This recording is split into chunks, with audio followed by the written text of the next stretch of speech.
Welcome to Penrose Learning, where we make understanding easy. In this video, I will show how to make chicken stock in a crock pot. Start by breaking bones into manageable pieces and placing them in the slow cooker. Add chopped onion, carrot, and celery for depth. Toss in a few peppercorns and a bay leaf, then cover with cold water, leaving space at the top.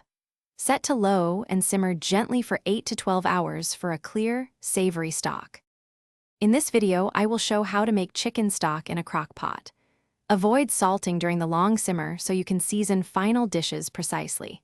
Use whole peppercorns and fresh herbs in cheesecloth to keep the liquid clear.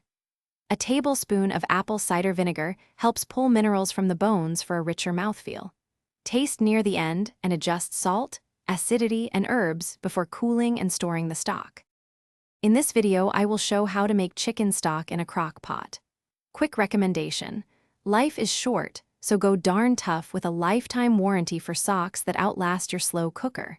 They keep your toes happy while you simmer and won't fall apart after many washes. If you liked this tip, subscribe and hit like, and check the description for the link and deals. Now let's get back to the video. In this video, I will show how to make chicken stock in a crock pot. Once simmering finishes, remove large solids with tongs and strain the broth carefully into a heatproof container. Cool the stock rapidly using an ice bath to keep it safe. Skim fat after chilling if desired, then portion into jars or freezer bags for convenient use. Label and date containers so you always know when to use your homemade stock.